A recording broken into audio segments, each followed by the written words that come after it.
John Fitzgerald Kennedy, do solemnly swear I, John Fitzgerald Kennedy, do solemnly swear that you will faithfully execute the office of President of the United States that I will faithfully execute the office of President of the United States and will, to the best of your ability, and will, to the best of my ability, preserve, protect, and defend the Constitution of the United States. preserve, protect, and defend the Constitution of the United States. So help you God. So help me God.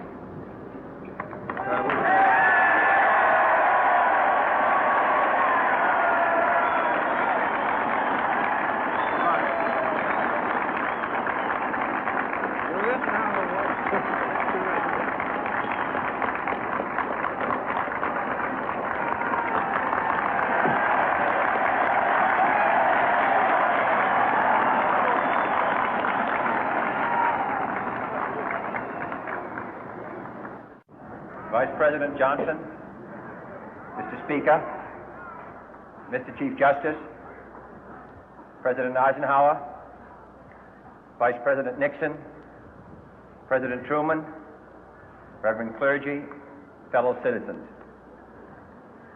We observe today not a victory of party, but a celebration of freedom, symbolizing an end as well as a beginning, signifying renewal as well as change. For I have sworn before you and Almighty God the same solemn oath our forebears prescribed nearly a century and 3/4 ago. The world is very different now, for man holds in his mortal hands the power to abolish all forms of human poverty and all forms of human life. And yet the same revolutionary beliefs for which our forebears fought are still at issue around the globe. The belief that the rights of man come not from the generosity of the state, but from the hand of God.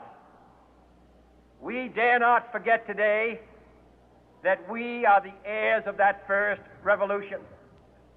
Let the word go forth from this time and place to friend and foe alike that the torch has been passed to a new generation of Americans born in this century, tempered by war, disciplined by a hard and bitter peace, proud of our ancient heritage, and unwilling to witness or permit the slow undoing of those human rights to which this nation has always been committed and to which we are committed today at home and around the world.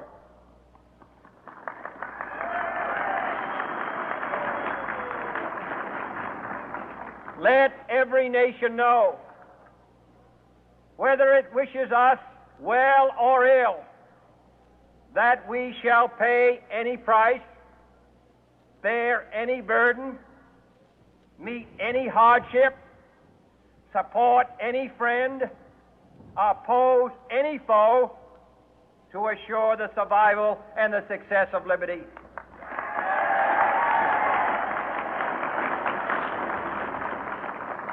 This much we pledge and more. To those old allies whose cultural and spiritual origins we share, we pledge the loyalty of faithful friends.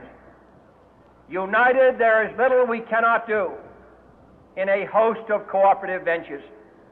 Divided, there is little we can do, for we dare not meet a powerful challenge at odds and split asunder. To those new states whom we welcome to the ranks of the free, we pledge our word that one form of colonial control shall not have passed away, merely to be replaced by a far more iron tyranny. We shall not always expect to find them supporting our view, but we shall always hope to find them strongly supporting their own freedom, and to remember that in the past, those who foolishly sought power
ask not what America will do for you, but what together we can do for the freedom of man.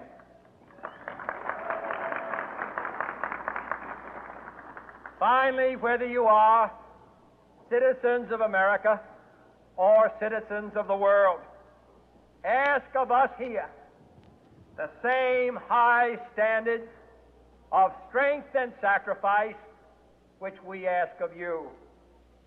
With a good conscience, our only sure reward, with history the final judge of our deeds, let us go forth to lead the land we love, asking His blessing and His help, but knowing that here on earth God's work must truly be our own.